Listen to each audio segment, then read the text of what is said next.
Graça e paz, querido irmão e irmã, seja muito bem-vindo a mais uma aula do nosso curso de teologia Tell Bible, e nós continuamos tratando da doutrina fundamental. E hoje nós chegamos no assunto da igreja. O que é a igreja? Quem compõe a igreja? Como funciona a igreja? São temas importantes e por isso eles estão dentro dessa questão da doutrina fundamental. Primeiramente, irmãos, nós temos que nos libertar de toda a influência contemporânea. Tudo em nossa volta nós precisamos entender que nos influencia. Mesmo sem nós percebermos, o ambiente em que nós vivemos, de alguma maneira, influencia a nossa doutrina. Somos levados a certos entendimentos por aquilo que vemos, por aquilo que ouvimos, ou por aquilo que está em nossa volta, no nosso contemporâneo. E neste tema da igreja, nós temos que observar como nós somos confundidos do seu real significado pelas coisas que nos rodeiam. Nós temos que ter consciência de que até mesmo inconscientemente podemos ser influenciados ao erro.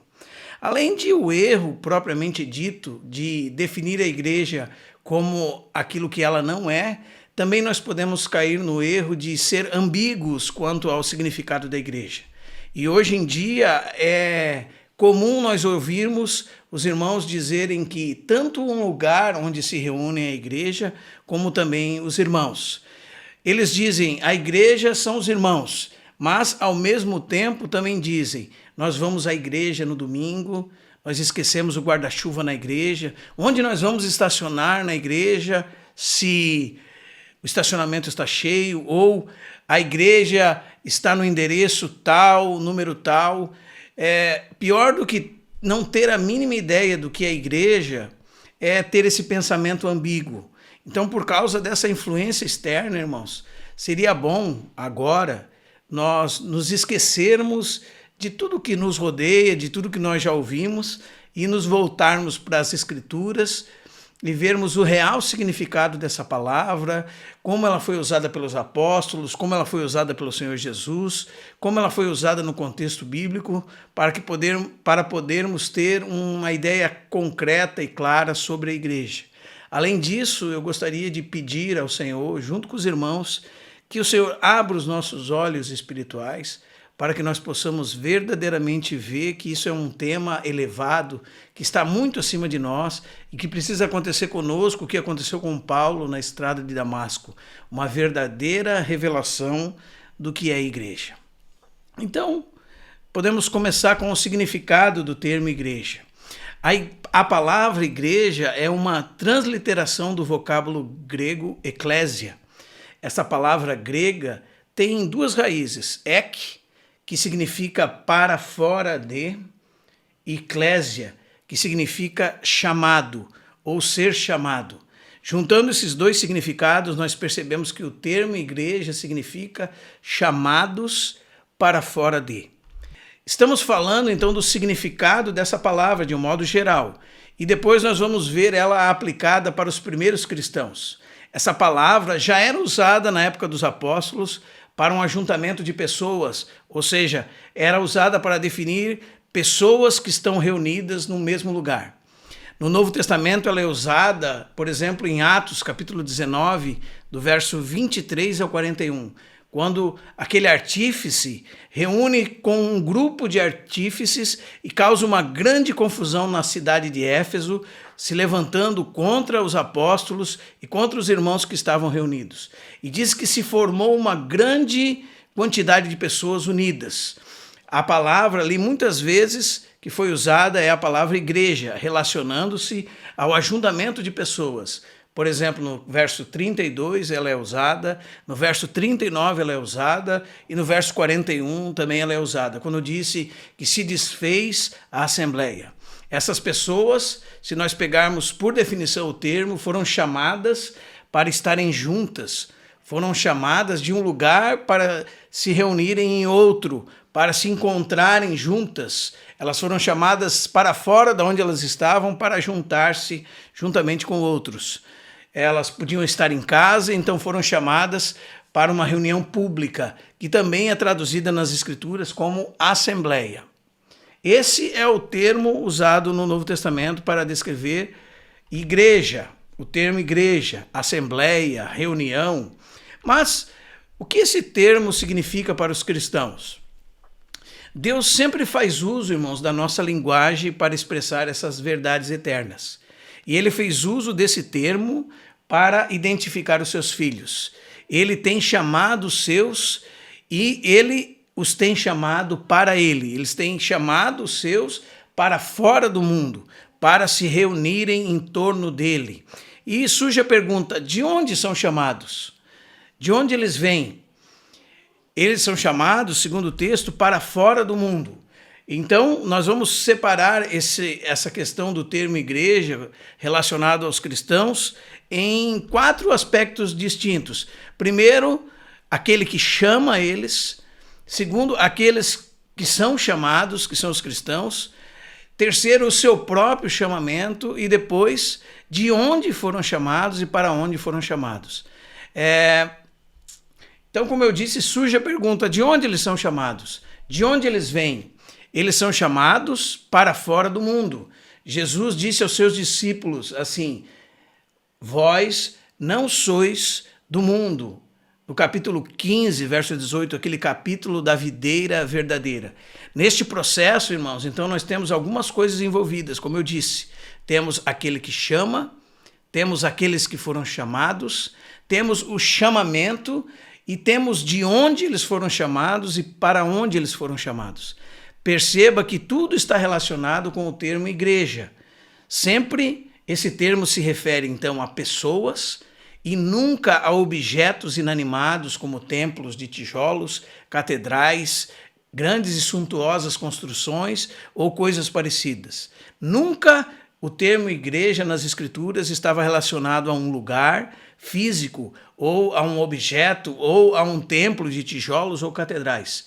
Sempre está relacionado a pessoas. Vamos começar então com aquele que nos chama. E quem é que nos chama, irmãos? Quem nos chamou foi Deus. A palavra de Deus diz que ele nos chamou segundo a sua eterna vontade e propósito.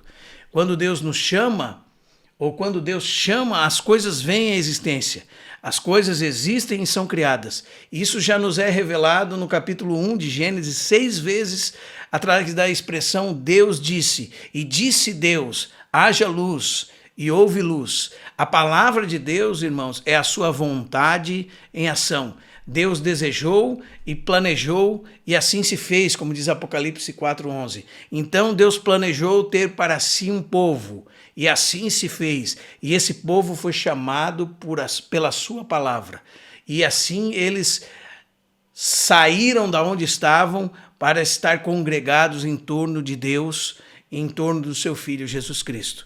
Esse é o chamado, aliás, esse é aquele que chama. Em segundo lugar, nós temos aqueles que são chamados. Quem são os que são chamados? Estes são aqueles que foram escolhidos antes da fundação do mundo, como fala Efésios 1, verso 4. E como fala Romanos 8:30, eles foram chamados por Deus, e aqueles que ele chamou, ele justificou, e os que justificou, a eles também glorificou. Tudo isso completo já na pessoa de Cristo.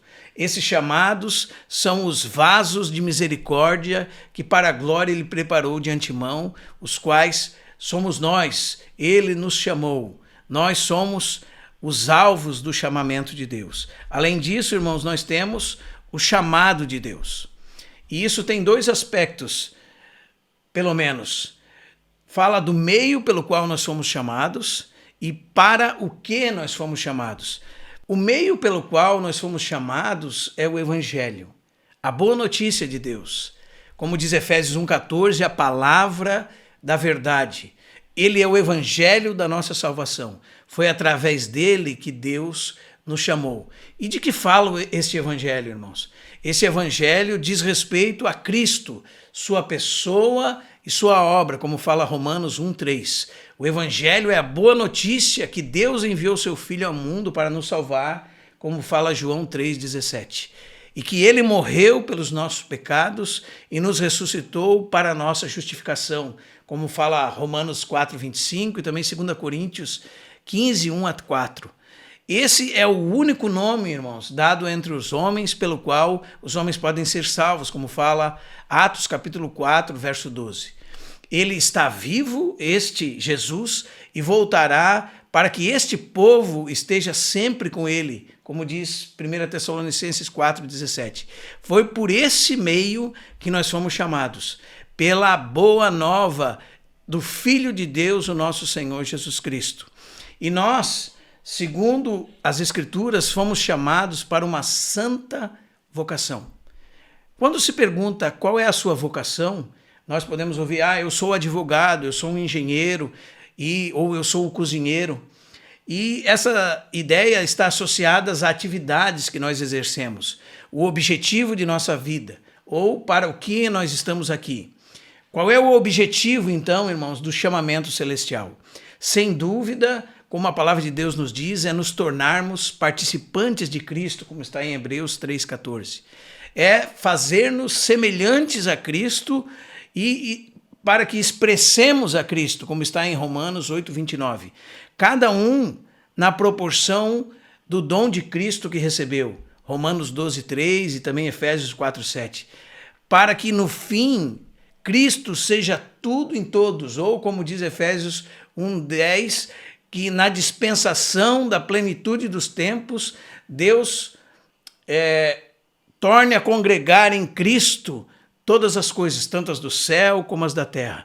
Então, a nossa santa vocação, pela qual nós devemos viver com dignidade, ou o nosso ofício nesse mundo, o nosso chamado, o nosso propósito nesse mundo é ser participantes de Cristo, ser conformados à imagem de Cristo e expressar a Cristo diante de todos os homens, para que por Cristo eles sejam salvos, para que por Cristo eles sejam santificados e que Cristo seja tudo em todos, e para que apresentemos todo o homem perfeito em Cristo. Em quarto lugar, nós temos então de onde nós fomos chamados. Nós fomos chamados, segundo Efésios 2:1, da morte para a vida. Nós fomos chamados das trevas para a luz, da potestade de Satanás para Deus, do império das trevas para o reino do Filho do seu amor, como está em Colossenses 1,13, e também como nós mencionamos das trevas para a luz, da potestade de Satanás para Deus, que está em Atos 26:18.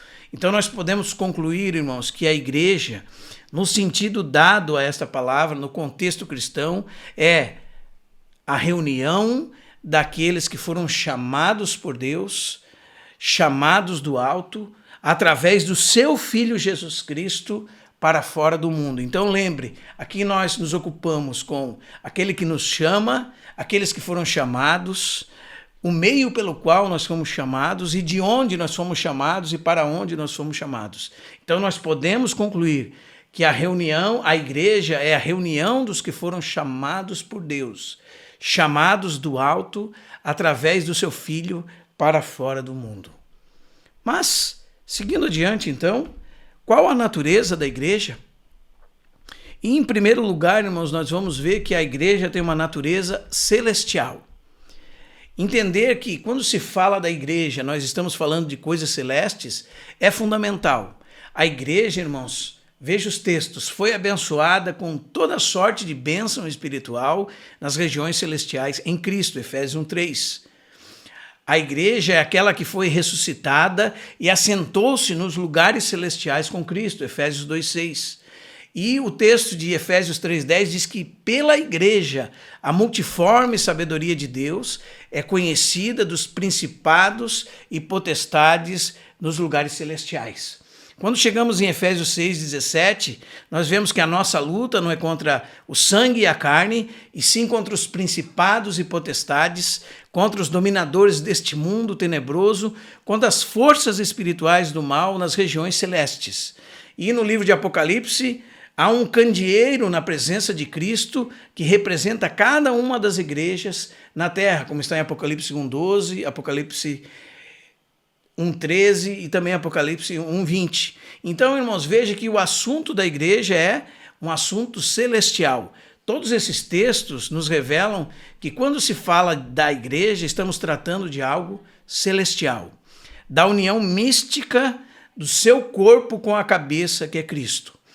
E isso nos leva a pensar que os nossos olhos, no que se refere a esse assunto, devem se voltar para as coisas celestes, para as coisas espirituais. Essa é a natureza mística, invisível e celestial da igreja, que precisa ser clara para cada um de nós. Mas, além da sua natureza celestial, nós temos também a natureza terrena da igreja, a igreja universal e as igrejas locais.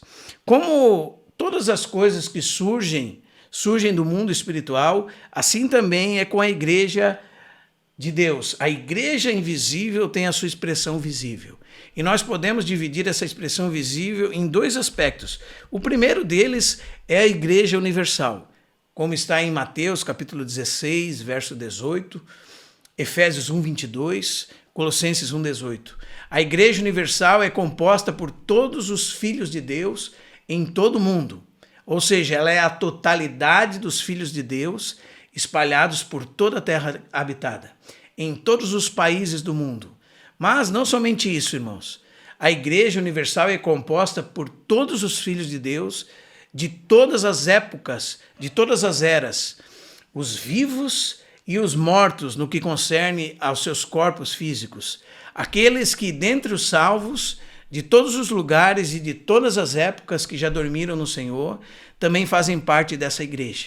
Ou seja, uma parte dessa igreja já dormiu no Senhor e está em Cristo, está com Cristo. E além disso, irmãos, nós temos também os salvos do Antigo Testamento que fazem parte desse mesmo povo. Podemos dizer o seguinte, que o povo de Deus do Antigo Testamento também faz parte deste único rebanho de Deus. Esta é a igreja mencionada em Mateus capítulo 16, verso 18, quando Jesus diz para Pedro o seguinte: eu também te digo que tu és Pedro, e sobre esta rocha eu edificarei a minha igreja, e as portas do Hades não prevalecerão contra ela. Esta é a primeira menção da palavra igreja no Novo Testamento e se refere a essa igreja, composta por todos os salvos em todos os lugares do mundo, composta também por todos os salvos de todas as épocas, de todas as eras, que juntos compõem um único corpo em Cristo Jesus. Seguindo adiante, nós temos, dentro da igreja, em sua expressão terrena, as igrejas locais. O que seria isso? Faz-se necessário, irmãos, fazer uma distinção da diferença geográfica que estão os filhos de Deus. Por exemplo, um irmão pode morar na Inglaterra, o outro nos Estados Unidos, o outro no Brasil, e essa diferença geográfica impede os irmãos de estarem juntos em torno do Senhor. Um irmão pode morar em São Paulo, outro irmão no Rio de Janeiro, outro irmão em Belo Horizonte. E ainda que eles estejam unidos em Cristo, há uma diferença geográfica entre eles que os impedem de estar juntos regularmente em torno do nome do Senhor. Então, para que houvesse uma expressão de Cristo em todos os lugares, na sabedoria de Deus, o próprio Deus designou que haveria uma unidade menor que se chamaria igreja, e seria uma polis, ou seja, uma cidade, a menor unidade distrital. E nós precisamos estar bem claros com respeito a isso, irmãos.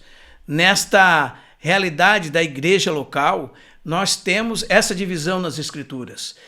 A menor expressão da igreja na Escritura é o limite da sua cidade. Veja como isso é importante. E veja como isso corrobora com os textos bíblicos. Por exemplo, a Bíblia diz em Atos 11, 22 sobre a igreja em Jerusalém. A Bíblia diz em Atos 13, 1 da igreja em Antioquia. A Bíblia diz em 1 Coríntios 1, 2 da igreja de Deus que está em Corinto. Em 2 Coríntios também 1, 1.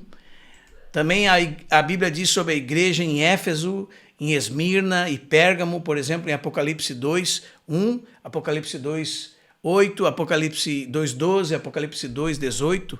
Cada nome de cada cidade era o que dava o nome a esta comunidade, era o que a identificava, era a identidade daquela igreja.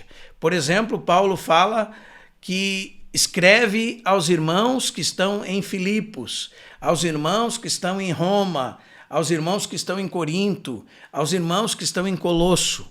Então, a totalidade dos filhos de Deus que viviam na mesma cidade formavam uma única igreja nesta cidade. A totalidade dos filhos de Deus vivendo numa mesma cidade formam uma igreja nesta cidade. Eu estou agora na cidade de Joinville, então eu faço parte da Igreja de Deus que está em Joinville, composta por todos aqueles que nasceram de novo e moram na cidade de Joinville. Então, irmãos, ainda que hoje, na nossa expressão nesta terra, os homens dividiram a igreja em muitas instituições, muitas placas, com muitos diversos nomes, a Bíblia enfatiza que a igreja só pode estar dividida em duas expressões, a universal, como eu disse, e também esta local. Esta é a igreja de Mateus 18, verso 17, onde nós temos a primeira expressão do Novo Testamento da igreja local. Naquele texto, fala-se de um irmão que pecou contra outro, e a Bíblia diz que se teu irmão pecar contra ti, vai entre ti ele só. Se te ouvir, ganhasse o teu irmão. Se ele não te ouvir, leva consigo 2 ou 3 testemunhas, para que toda a palavra se estabeleça por meio delas. E se ele não quiser ouvir, a Bíblia diz assim, se ele não te ouvir, dize-o à igreja. Aqui, a igreja que Jesus se refere é, sem dúvida, irmãos, a igreja local. Visto que nós não temos como nos reunir com todos os salvos em todos os lugares do mundo para comunicar o que está acontecendo. E sobre a igreja local, irmãos, nós temos muitos detalhes e muitas coisas para dizer a respeito, também não só disso, mas também do aspecto universal e local e qual a relação entre eles, como funciona a administração da igreja, como funciona a relação entre os membros do corpo de Cristo extralocais com as igrejas locais, mas isso nós vamos tratar mais para frente em nossas próximas aulas, porque agora nós estamos centrados em fazer o quê? Em dar um conceito fundamental sobre as principais doutrinas da nossa fé. E entre elas está esse tema da igreja. Por isso, desde já, gostaria de ajudar os irmãos neste assunto. Seguindo um pouco mais adiante, nós vamos ver, irmãos, que a palavra de Deus usa metáforas para ilustrar a igreja. E são muitas as metáforas. São muitas as metáforas. Porque Deus é como se fosse o melhor professor de todos. E sendo assim, ele sempre usa exemplos para nos ensinar. Então Deus faz uso de figuras, de expressões, de linguagem, de metáforas que manifestam alguma realidade, porque estas metáforas nos ajudam a entender este assunto. Então Deus nos ajuda com imagens que sejam do nosso cotidiano para entendermos melhor as coisas. Assim também ele fez, ou assim também a palavra de Deus demonstra algumas imagens para entendermos melhor o que é a igreja. E talvez a principal delas no Novo Testamento é a igreja como o corpo de Cristo, como está em Efésios 1, 22, 1 Coríntios 12, do 12 ao 31, Romanos 12, 4 a 5, e também Efésios 4, 25 e Efésios 5, 30. O corpo de Cristo, do qual Cristo é a cabeça e nós somos seus membros, como está em 1 Coríntios 12, um é mão, outro é olho, outro é ouvido, outro é boca, e nós temos que ter uma relação adequada entre estes membros. Ou seja, deve existir uma fluência da vida que desce do cabeça, que é Cristo, e passa por todos os membros do seu corpo na relação entre eles. E é assim que a Bíblia expressa. Essa é uma das metáforas para expressar a nossa relação uns com os outros e a nossa relação com Cristo. Nós somos o corpo místico de Cristo, a sua igreja, e nós devemos nos movimentar juntos, funcionar juntos como corpo de Cristo. Essa metáfora está relacionada aos dons, às funções do corpo, na graça que Cristo distribuiu a cada um dos membros do seu corpo para funcionarem como corpo de Cristo. E muito nós vamos ver sobre isso nas nossas outras aulas das outras séries, mas isso desde já tem que ficar claro para nós. Por que a igreja é relacionada como um corpo? Porque muito longe de ser algo estático, ela é algo orgânico, vivo e que se manifesta quando os membros do corpo de Cristo, ligados à cabeça, andam por essa terra manifestando a vida de Deus ao mundo. Esse é o corpo de Cristo. Também, irmãos, a outra metáfora é a casa de Deus, ou a casa espiritual. Quando nós lemos 1 Timóteo 3,15, Paulo, depois de dar instruções de como deveria ser o caráter dos presbíteros e dos diáconos, dos governantes da igreja, ele diz assim a Timóteo: escrevo-te estas coisas para que, se eu tardar, fique ciente de como se deve proceder na casa de Deus, que é a igreja do Deus vivo, coluna e baluarte da verdade, coluna e firmamento da verdade. Hebreus 3,6 diz: Cristo como filho sobre sua casa, a qual casa somos nós. E 1 de Pedro 2, 4 e 5 diz: chegando-vos a ele, a pedra que vive, a pedra fundamental da igreja. Chegando-vos a ele a pedra que vive, diz o texto, rejeitada pelos homens, mas para com Deus eleita e preciosa, vós também, diz o texto, como pedras que vivem, sois edificados casa espiritual, para oferecerdes sacrifícios espirituais agradáveis a Deus por meio de Jesus Cristo. Nós somos então casa de Deus, casa espiritual. Além disso, irmãos, somos família de Deus. Nós éramos estrangeiros e peregrinos, agora nos tornamos concidadãos dos santos, família de Deus, como fala Efésios 2,19. Deus é o nosso Pai, nós somos todos irmãos em Cristo Jesus. Nós devemos estar unidos como a família de Deus, expressando o caráter do nosso Pai por meio do nosso irmão mais velho, que é o Senhor Jesus Cristo. Então somos corpo de Cristo, casa de Deus, família de Deus, mas não somente isso. A palavra de Deus diz também que nós somos a noiva de Cristo, a noiva do Cordeiro, como está em Apocalipse 21, 9 e 21, 17. A esposa do Cordeiro. Como uma virgem pura, nós, em comunidade, devemos nos apresentar a um só esposo, que é Cristo, e cuidar com os enganos de Satanás. Porque haverá o dia das bodas do Cordeiro, e nós, o povo de Deus, somos a noiva de Cristo. Além disso, irmãos, somos também o templo de Deus, como está em 1 Coríntios, capítulo 3, verso 16. E quem destruir o templo de Deus, a Bíblia diz, Deus o destruirá, porque o templo de Deus, que sois vós, ele diz, é santo. E ali é aquele texto áureo que diz que cada um veja sobre como edifica. Porque ninguém pode pôr outro fundamento que não seja Cristo. E Paulo, como sábio construtor, diz o texto, pôs o fundamento. E cada um veja como edifica sobre ele. Neste texto, nós somos o templo de Deus. E devemos ter cuidado de como estamos edificando sobre esse fundamento que é Cristo. Porque se estivermos negligenciando a nossa tarefa diante de Deus, Deus tratará de ser zeloso pela sua casa, pelo lugar da sua habitação, que é o templo de Deus. Além disso, irmãos, nós temos também Efésios capítulo 3, do verso 10 ao verso 20. Veja como é interessante, porque muitas pessoas, muitos de nós, muitas vezes, usamos esse texto simplesmente no seu aspecto individual. E dizemos que devemos nos revestir de toda a armadura de Deus, e somos guerreiros de Deus. Mas ali, irmãos, nós vemos que a figura é de um guerreiro coletivo, que deve revestir-se de toda a armadura de Deus para poder ficar firmes contra as ciladas do diabo.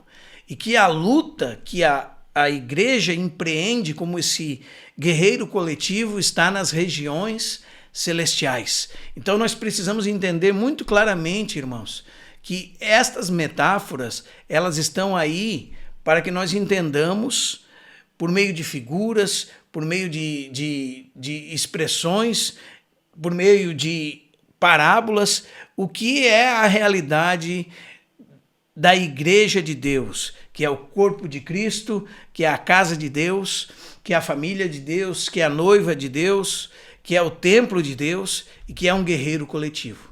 Mas seguindo adiante, existem coisas que nós precisamos entender sobre a igreja. Que a igreja, irmãos, é a expressão de Cristo nesta terra. E a primeira delas que nós precisamos entender é que a igreja é algo muito prático. Ou seja, quando nós tratamos da igreja, nós, ao invés de teorizarmos sobre ela, devemos experimentá-la na prática. Ou seja, é algo que deve ser vivido e não somente teorizado. É uma questão essencialmente prática. Como se provássemos um bolo. Você pode ser um ótimo professor de como fazer um bolo.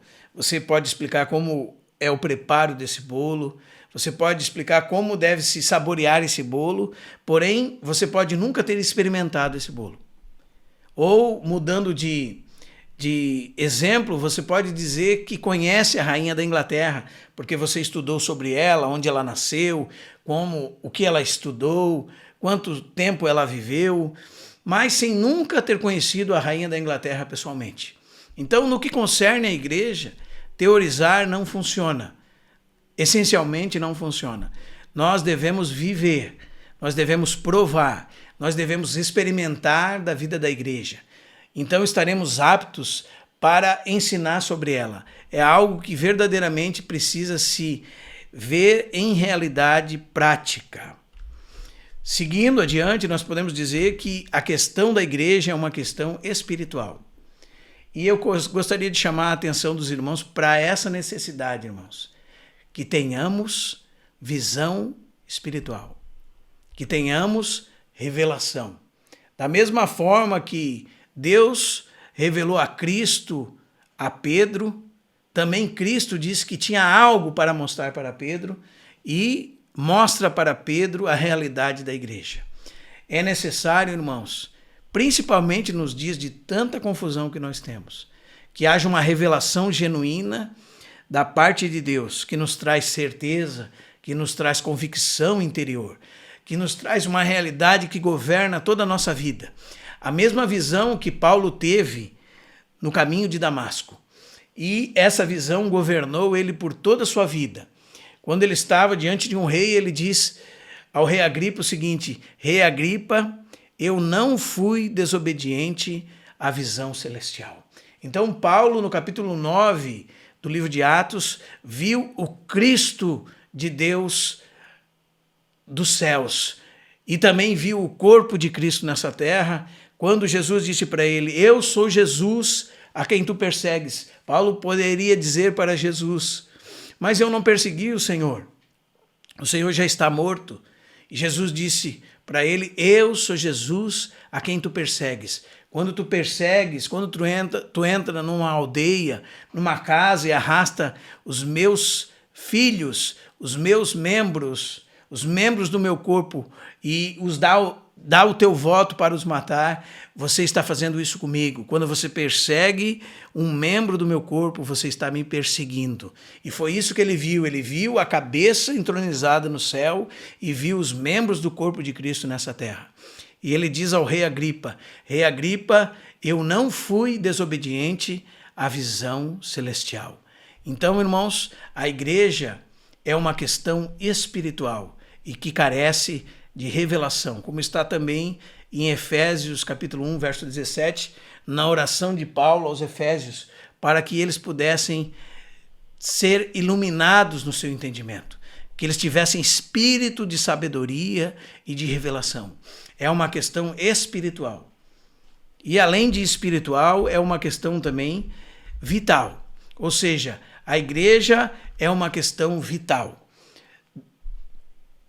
O que nós podemos dizer sobre isso? Desta verdade, com respeito à igreja, derivam todas as outras verdades. É uma questão de vida interior. É um conhecimento preciso da pessoa de Cristo e necessário para que nós possamos compreender a obra de Cristo. E assim nós precisamos ter essa realidade de vida, irmãos. Nós precisamos dessa realidade interior, genuína, não teórica, mas vital. Uma visão clara da igreja, irmãos, nos leva a compreender os ministérios, os dons, a obra, a administração da igreja. Uma visão clara da igreja, irmãos, nos leva a olhar para Cristo. E quando nós vemos Cristo, Cristo nos revela as coisas com respeito à sua igreja. Então, Cristo aponta para a sua igreja, a igreja deve sempre apontar para Cristo. Uma visão clara da igreja nos leva a várias outras verdades. E isso é muito importante para que possamos ter um bojo completo da revelação de Deus, dos mistérios de Deus. Deus revela Cristo, Cristo revela a igreja e a igreja expressa Cristo. Alguns dizem que na pedra fundamental da Universidade de Harvard estava escrito a seguinte frase: Cristo e a igreja, a fonte de toda sabedoria. Nós não estamos falando da igreja desassociada de Cristo, irmãos, mas da igreja que é a expressão de Cristo na terra. Ou seja, não é uma questão teórica, é uma questão que depende da prática da vida em realidade espiritual e uma expressão vital da vida do próprio Cristo através dos membros do seu corpo nessa terra. Esta é a igreja de Deus. Esta é a igreja de Deus que deve ser expressa na sua forma universal e também em cada uma das cidades onde os filhos de Deus vivem. E vamos seguir adiante vendo o seguinte: a igreja de Deus como um único povo.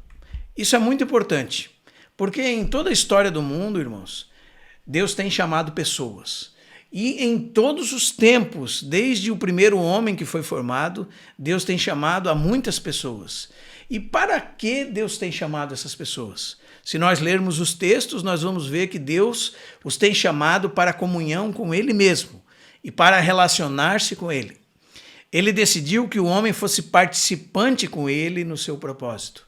Então, irmãos, Ele buscou Adão, Ele buscou Abraão, Isaac, Jacó, Ele buscou todos os santos do Antigo Testamento, Ele buscou Israel como um povo, todos também os salvos da nova aliança, todos os redimidos em Cristo, com este mesmo objetivo. Qual é? Ser o seu Deus e que eles fossem o seu povo, um único povo, um povo para o seu nome. E eu gostaria muito de dar ênfase a isso, porque no Antigo Testamento nós temos um povo para o nome de Deus.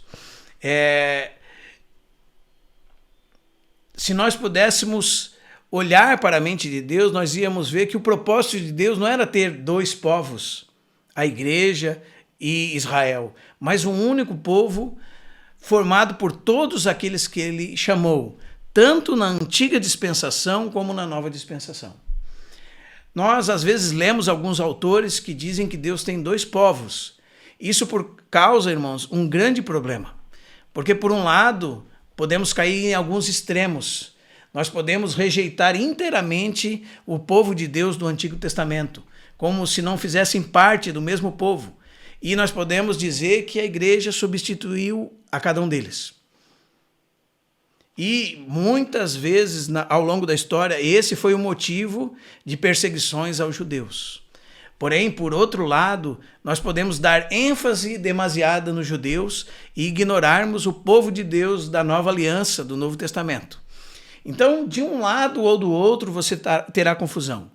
É necessário entender bem essa questão da unidade do povo de Deus ao longo da história, ainda que haja nuances e detalhes. Ainda que cada um estava cumprindo sua parte no propósito de Deus. Ainda assim, temos que ter ciência de que Deus tem um único povo na sua consumação final. Nós não podemos ignorar a verdade que Deus tem um remanescente em Israel, irmãos. Sim, e que esse remanescente será salvo. Nós não podemos esquecer, irmãos, que nós não esquecemos também que a igreja, segundo a Bíblia diz, é o Israel de Deus em Gálatas. O que queremos rejeitar, e isso eu gostaria de deixar muito claro para os irmãos, é os excessos que, por um lado, podemos cair no erro de até mesmo judaizar a igreja por conta de enfatizar essa realidade com respeito aos judeus, ou podemos esquecer de toda a herança do povo de Deus do Antigo Testamento se enfatizarmos a igreja como substituta de Israel. Então, devemos ver claramente que Deus tem um único povo, e isso é muito importante, irmãos. Seguindo então adiante, aliás, antes eu gostaria de ler esta frase com os irmãos. A união entre judeus e os gentios, formando um único povo, acontece em Cristo. Toda esta verdade está centrada na pessoa e obra de Cristo. Ele que uniu ambos em um só corpo com Deus por intermédio da cruz, destruindo por ela a inimizade. Efésios 2, 14 e 15. Então, Cristo é o fundamento da igreja, tanto no Antigo como no Novo Testamento. E isso está figurado nesse exemplo da mulher, irmãos, tanto no Antigo como no Novo Testamento.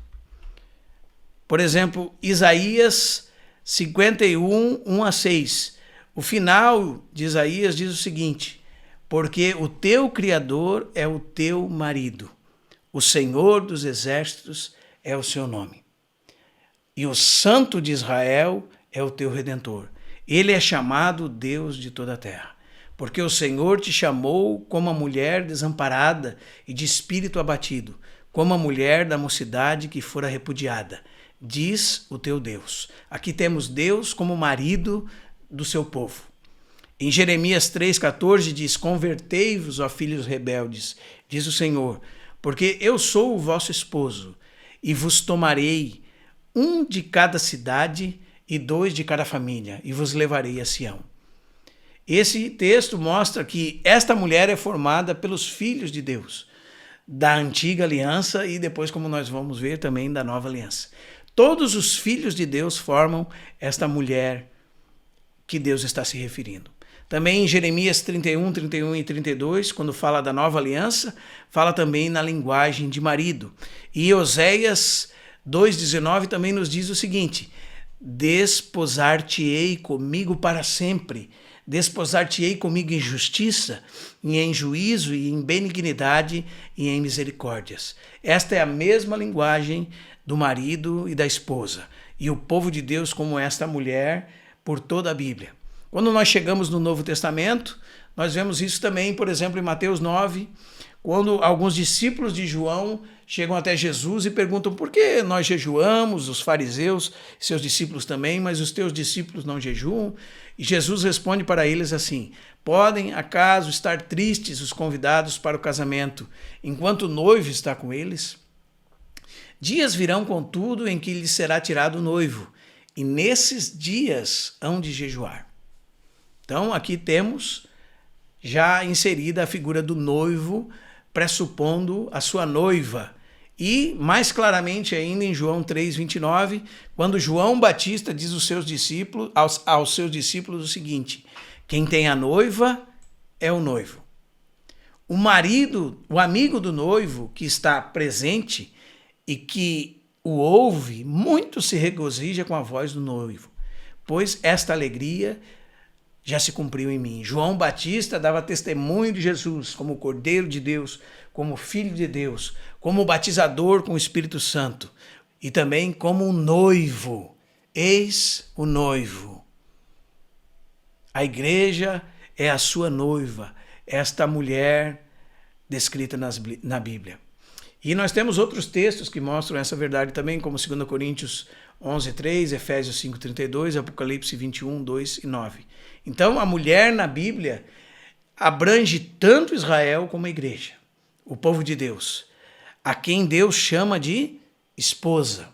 Nós não ignoramos, irmãos, com isso, como eu disse, o aspecto terreno do assunto e que, naturalmente falando, os homens se dividem em judeus, gentios e igreja. Mas os salvos não podem ser divididos entre judeus e gentios, pois quando alguém se converte ao Senhor, se torna igreja, seja ele judeu ou gentil, como nós lemos em Efésios 2,14.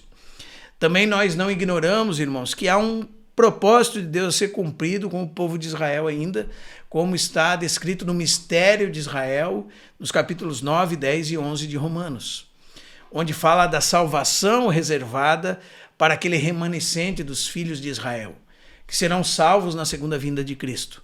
Isto se revela claramente nas Escrituras. E é revelado nas Escrituras que haverá cumprimento de questões relacionadas a Jerusalém, ao povo judeu, às tribos perdidas, etc. Mas como nós lemos nessa frase que está na nossa tela, a união entre judeus e gentios, formando um único povo, acontece em Cristo. Um só rebanho, João capítulo 10, um único pastor.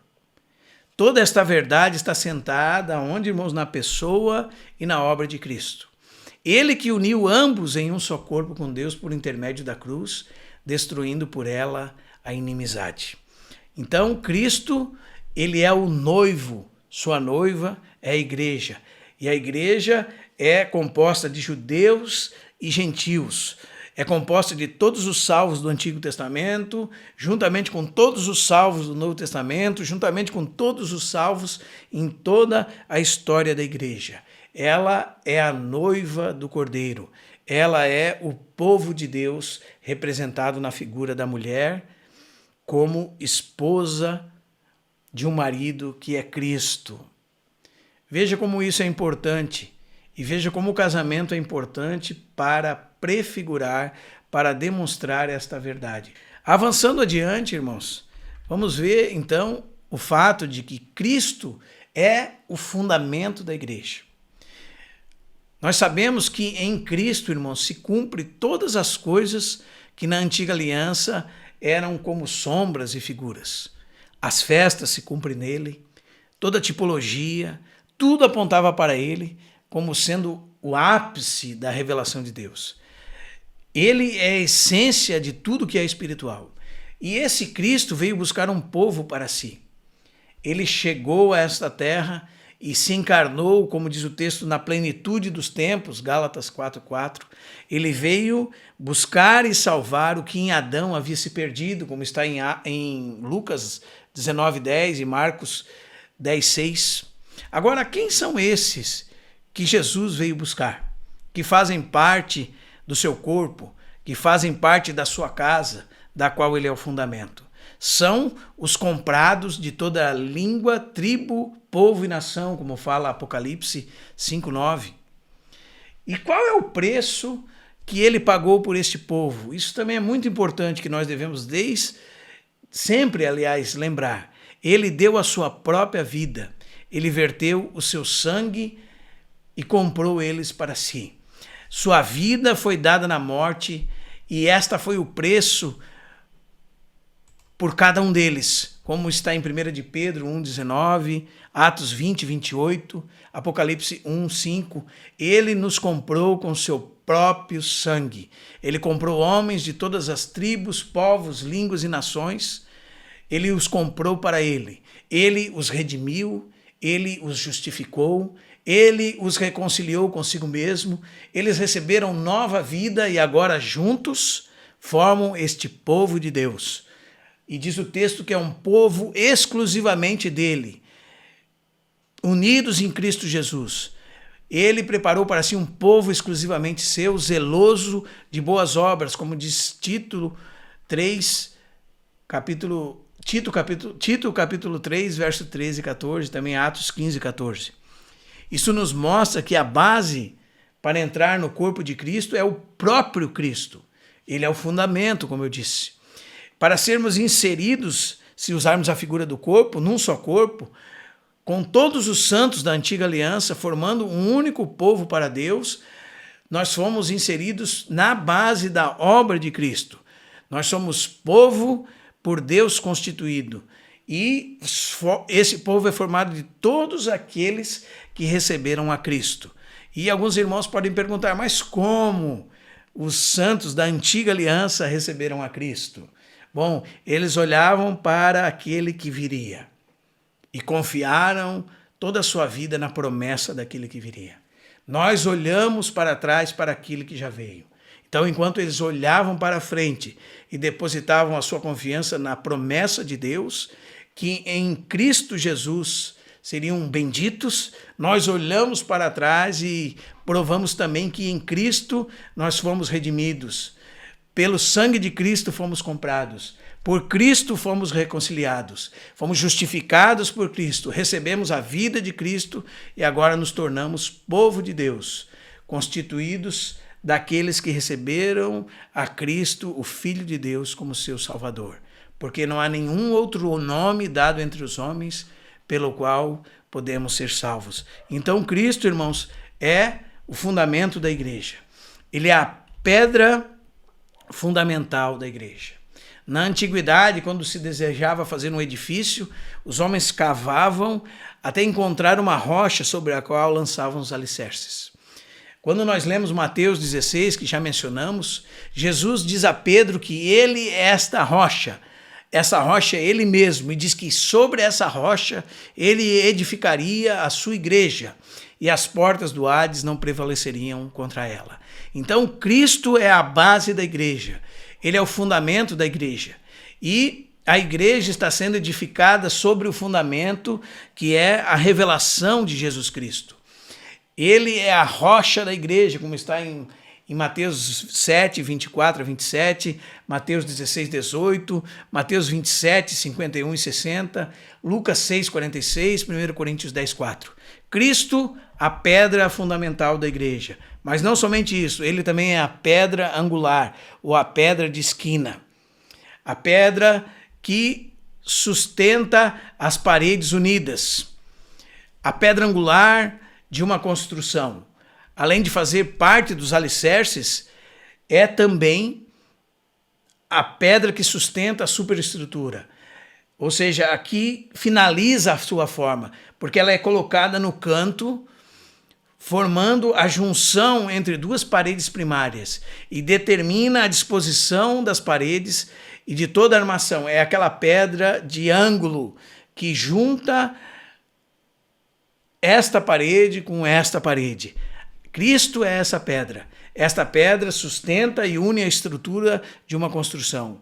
Como nós vemos em Mateus 21, 42, Atos 4, 11, Romanos 9, 33, Efésios 2, 20, 1 de Pedro 2, 6. Cristo é esta pedra. Mas não somente isso, irmãos, ele também é a pedra de arremate. Havia aqueles arcos romanos e que havia uma pedra que os prendia todos juntos. Ele é a pedra fundamental da igreja, ele é a pedra de esquina, ele é a pedra de arremate. Sobre aquele que esta pedra cair, ficará em pedaços. Este é o nosso Cristo, o fundamento da igreja. Cristo é esta pedra que sustenta e une a estrutura de uma construção. Bendito seja o nome do Senhor. Além disso, irmãos, Cristo também é a vida da igreja. Toda expressão da igreja neste mundo deve ser essencialmente uma expressão de Cristo. Toda expressão deve ser uma expressão de Cristo. A vida da igreja, irmãos, é a vida de Cristo, sendo manifesta através dos membros do seu corpo. Aliás, este é o mistério da piedade, como está em 1 Timóteo 3,16. Depois do capítulo 3, verso 15, onde Paulo diz, se eu tardar, fique ciente de como se deve proceder na casa de Deus, que é a igreja do Deus vivo, coluna e baluarte da verdade. Ele segue falando o mesmo assunto. Evidentemente, grande é o mistério da piedade, Paulo diz. Aquele, ou Deus, manifestado na carne, justificado em espírito, contemplado por anjos, crido no mundo, recebido na glória. Então, quando Cristo mesmo continua fazendo as suas obras, se manifestando na carne através da igreja, que é o seu corpo, nós temos uma realidade de vida da igreja. Toda a manifestação genuína da igreja que temos estudado, irmãos, deve vir desta fonte, o Cristo de Deus. Ainda que haja esta tentativa de alguns movimentos cristãos de fazer tudo de acordo com as Escrituras, quando nós investigamos mais precisamente, nós podemos perceber que a forma permanece, mas a vida e a realidade se foram. Há expressões exteriores aparentemente certas, mas não há vida interior. Então, por fora pode parecer que está tudo adequado, mas nada de verdade existe internamente. Devemos dar especial atenção para isso, porque nós precisamos manifestar a vida de Cristo ao mundo como o corpo de Cristo nessa terra. Então, irmãos, nós podemos concluir que para que a igreja viva verdadeiramente, deve-se existir uma realidade interior e uma expressão exterior. E todo o exterior deve ser uma expressão da vida de Cristo que brota do interior de cada um dos seus filhos. Vamos começar então, irmãos, com o governo da igreja, que é formado de presbíteros e diáconos. Todo o governo da igreja é delegado por Cristo e representativo. Cristo é a autoridade sobre todo o universo, e toda autoridade nesse universo é uma autoridade delegada. Nós devemos deixar fora agora do nosso assunto todo o pensamento moderno e hierárquico no que concerne às questões eclesiásticas, porque cada instituição religiosa tem uma diferença da outra no que concerne às suas hierarquias e tem uma sequência hierárquica em cada uma das instituições que nós conhecemos nos dias de hoje. Mas nós não vamos tratar sobre isso. Vamos nos deter somente ao que a Bíblia diz sobre esse tema. E o que nós podemos ver é que o governo da igreja ele é constituído de presbíteros e diáconos. Quem são, então, os presbíteros? E veja, irmãos, que eu estou usando a expressão como a Escritura diz. Presbíteros, diáconos, sempre no plural. Quando nós abrimos a Bíblia em Filipenses capítulo 1, verso 1, nós lemos o seguinte: Paulo e Timóteo, servos de Cristo Jesus. Aqui está os remetentes dessa carta, Paulo e Timóteo, que se intitulam escravos de Cristo Jesus. Em outras partes, Paulo é apóstolo de Cristo Jesus. E ele vai enviar uma carta a uma igreja. Vamos ver como ele chama essa igreja. Aos santos em Cristo Jesus que vivem em Filipos. Então, Paulo e Timóteo, servos de Cristo Jesus, esses são os remetentes. A todos os santos em Cristo Jesus, estes são os destinatários. Mas veja, e ele diz assim, inclusive bispos e diáconos que vivem em Filipos. Então, a igreja de Filipos é a igreja que está na cidade de Filipos, composta por todos os santos em Cristo Jesus, e entre esses santos existem bispos e diáconos. A palavra bispos é episcopos, e nós já vamos ver o sentido dela, porque são os mesmos presbíteros. E nós já vamos ver isso adiante. Então, a igreja é local e é governada por presbíteros e diáconos. É isso que a Bíblia nos diz. E isso não está só em Filipenses 1:1, mas como nós já vimos, está em várias partes das Escrituras. Quem são os presbíteros? Os presbíteros são o governo plural e representativo. Então, os presbíteros são um governo plural e representativo, ou seja, um grupo de homens que representam Deus e a sua autoridade. Isso está lá em Atos 20:17. Paulo de Mileto manda chamar os presbíteros da igreja. É interessante, irmãos, porque nos nossos dias, pode ser que seja a realidade que você, irmão, irmã, vive, nós vemos um homem sozinho sendo a autoridade na igreja de Deus, ou naquilo que alguns dizem ser a igreja de Deus. Mas a palavra de Deus sempre coloca o governo da igreja como um governo plural, e por muitos motivos. O principal deles é que nenhum homem é irrepreensível. E assim, quando o governo da igreja é plural, um pode admoestar o outro, um pode corrigir o outro, um pode ajudar o outro, e assim a igreja se sustenta sabendo que todos são iguais diante de Deus, e eles estão separados por ofícios, pelo trabalho somente, e não por uma hierarquia que torna uns melhores ou maiores que os outros. Isso vai contra o ensino das Escrituras. O Senhor Jesus, em Lucas 22, quando os discípulos estavam discutindo quem era o maior entre eles, depois de terem ceado, Jesus disse: vocês sabem que entre os gentios, os maiorais entre eles exercem domínio sobre eles e são chamados benfeitores, porque haviam reis, haviam governantes, e esses homens eram considerados em alta estima e eram obedecidos, e eram ditos que eram benfeitores. Mas Jesus disse: não será assim entre vós. O maior entre vós seja o menor, e o primeiro como quem serve. E Jesus, além disso, ainda dá um exemplo prático para eles. Jesus pergunta: quem é o maior, quem está sentado à mesa ou quem está servindo? E eles sabem que é quem está sendo servido, quem está sentado. E Jesus diz: mas eu entre vós sou como quem serve. Ou seja, estavam todos eles sentados e Jesus em pé servindo. Então, isso não vem, irmãos, o dizer que existe presbíteros, diáconos, governo na igreja, não fazem desses homens melhores do que os outros irmãos, porque são todos irmãos em Cristo Jesus. O que faz é o seguinte: faz desses homens aqueles que mais servem, aqueles que estão dispostos, aqueles que estão trabalhando, servindo os outros, e são sempre plural. Eles têm autoridade, sim, mas é representativa. Eles representam o próprio Deus, são a autoridade de Deus. Além disso, irmãos, em segundo lugar, nós podemos ver que esses homens são chamados e constituídos pelo Espírito Santo. Isso está lá em Atos capítulo 20, 28. São chamados para a tarefa de supervisionar e pastorear.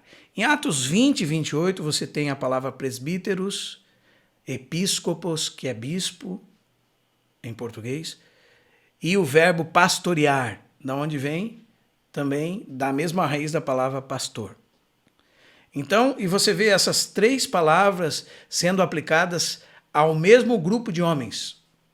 Ou seja, cada um deles era presbítero, bispo e pastor.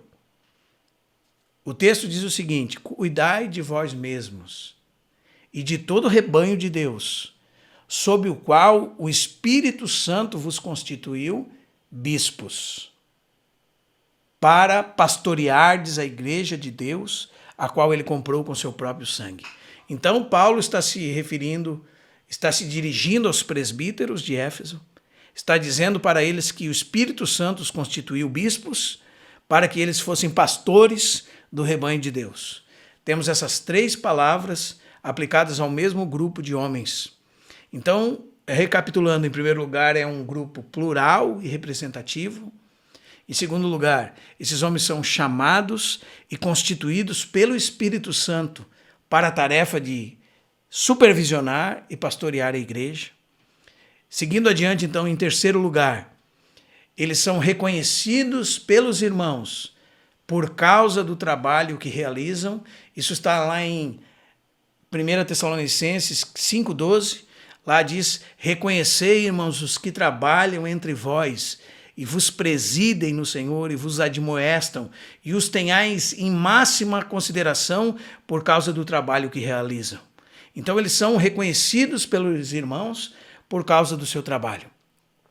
Eles são tidos em autoestima pelos irmãos por causa do trabalho que realizam. Então, é um governo plural e representativo de homens constituídos pelo Espírito Santo e reconhecidos pelos irmãos por causa do trabalho. Ou seja, a ordem que muitas vezes nós vemos nos nossos dias, irmãos, é a seguinte: você é constituído para alguma tarefa, então você exerce essa tarefa. A ordem das Escrituras é inversa. Você exerce uma tarefa por uma vocação dada pelo próprio Espírito Santo, de maneira natural. Então os irmãos reconhecem o seu trabalho no Senhor. E os irmãos reconhecem a tarefa que estes homens estão cumprindo. É isso que a Bíblia diz. Muitas vezes, então, seguindo um passo adiante, eles são eleitos pela igreja. Como diz que Paulo visitou várias igrejas, no seu retorno da sua primeira viagem missionária, ele passou de igreja em igreja, fazendo a eleição dos presbíteros da igreja. Atos capítulo 14, verso 23. E em quinto lugar, nós temos que esses homens eram confirmados pelos apóstolos e pelos obreiros, como está em Tito 1:5. Ou seja, irmãos, se nós fôssemos exemplificar esta questão, nós vamos ver que os apóstolos chegaram às cidades, estabeleceram igrejas, o Espírito Santo constituiu homens entre os irmãos para pastorear, supervisionar a igreja. Esses homens eram vistos pelos irmãos como pessoas que estavam trabalhando e eram eleitos pela igreja e confirmados pelas mãos dos apóstolos e obreiros. Esses homens eram, naquilo que, se nós usarmos a figura bíblica, pastores auxiliares do Supremo Pastor, que é o próprio Cristo. Estes homens, então, irmãos, na figura dos presbíteros, ou nessa expressão presbítero, eram irmãos mais velhos que amadureceram e podem ajudar os mais novos. Não mais velhos em idade, mais velhos no caminho da fé, mais experimentados em Cristo. E esses homens, que eram um grupo plural e representativo, que era constituído pelo Espírito Santo, com a tarefa de pastorear, supervisionar, que eram reconhecidos pelos irmãos, que eram eleitos pela igreja e confirmados pelas mãos dos apóstolos, o que eles faziam? Por trás das palavras presbíteros, bispos, pastores, guias, dirigentes, está a função deles. Como presbíteros, eles governam, eles presidem. Como bispos, eles supervisionam, superintendem. Como pastores, eles alimentam o rebanho, zelam pelo rebanho, cuidam, protegem e guiam o rebanho. E como dirigentes, eles seguem à frente do caminho e ensinam pelo exemplo, porque é isso que está por trás da palavra dirigente, que aparece algumas vezes no Novo Testamento. Esses são os presbíteros. Mas a igreja também tem diáconos. E quem eram os diáconos? Em Atos 6, 1-7, Timóteo 3, 8-11, 1 Timóteo, Romanos 12, 7. Os diáconos, irmãos, segundo as Escrituras, são homens e mulheres, como está em 1 Timóteo 3, 8-12. Também a Febe, como encontramos em Febe, Romanos 16, 1. Homens e mulheres chamados pelo Espírito Santo e reconhecidos pelos presbíteros, pela igreja, como está em 1 Tessalonicenses 5:12. Ou seja, são pessoas, nós podemos dizer o seguinte, que são pessoas que cooperam para que a verdade de Deus seja colocada em prática na vida comum da igreja. Os diáconos levam aquilo que foi dito e que está nas Escrituras a ser praticado pela igreja. Esse é o trabalho deles. Eles servem a igreja também nas suas necessidades, eles amparam os órfãos, as viúvas, as pessoas que precisam de ajudas. Alguns diziam antigamente que os diáconos eram os braços de misericórdia da igreja. Também, irmãos, eles cuidam das ofertas sob a supervisão dos presbíteros. É isso que nós podemos extrair dos textos que mencionamos.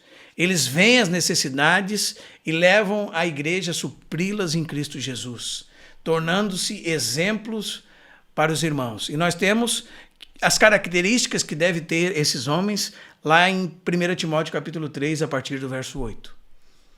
Que devem ser homens de uma só palavra, não inclinados a muito vinho, não cobiçosos de sorte da ganância, conservando o mistério da fé com a consciência limpa, que eles devem ser experimentados, e se eles se mostrarem irrepreensíveis, exerçam o diaconato e assim por diante. Então nós temos quem são eles, o que eles fazem e como devem ser as características de homens que trabalham nesse serviço da casa de Deus. Então fique guardado no nosso coração. A igreja é constituída de todos os santos em Cristo Jesus, inclusive bispos e diáconos que vivem em cada uma das cidades onde o Senhor estabeleceu uma igreja. Seguindo adiante, nós temos os dons do corpo de Cristo, que falam da manifestação da vida de Cristo através do seu corpo, que é a igreja. Né? Temos, irmãos, muitas listas de dons dados à igreja. Vou citar algumas delas para os irmãos. Romanos 12, 6 a 8, 1 Coríntios 12, 7 a 11, Efésios 4, 4 a 12, 1 de Pedro 4, 10 e 11. Nós temos uma coisa em comum em todas essas listas. Todas elas, de uma forma ou de outra, usam essa mesma expressão, que é a graça distribuída entre os membros do corpo de Cristo. O que vem a ser isso? Os dons são dons do próprio Cristo, se manifestando através dos membros do seu corpo. E isso é essencial, irmãos, porque se trata de uma questão de vida sendo manifestada. Então, cada um dos dons que nós encontramos nessas listas são graça distribuída entre os membros do corpo de Cristo. Dons espirituais, manifestações do próprio Cristo, dons pertencentes a Ele mesmo, como diz Efésios 4:7, e a graça foi concedida a cada um de nós, segundo a proporção do dom de Cristo. E ali vão ser citados alguns deles.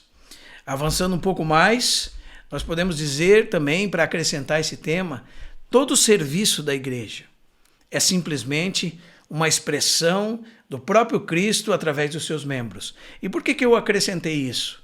Eu acrescento essa ideia de forma separada dos dons, porque normalmente, irmãos, nós tratamos os dons como sendo somente aqueles das listas que nós descrevemos acima. De Romanos 12, 1 Coríntios 12, 1 de Pedro capítulo 4, Efésios capítulo 4. Então, o que eu quero dizer sobre esse serviço? Eu quero dizer que qualquer expressão de Cristo, por menor que seja, e ainda que não esteja incluída nestas listas que nós mencionamos, é também uma expressão da vida e serviço para a edificação da igreja.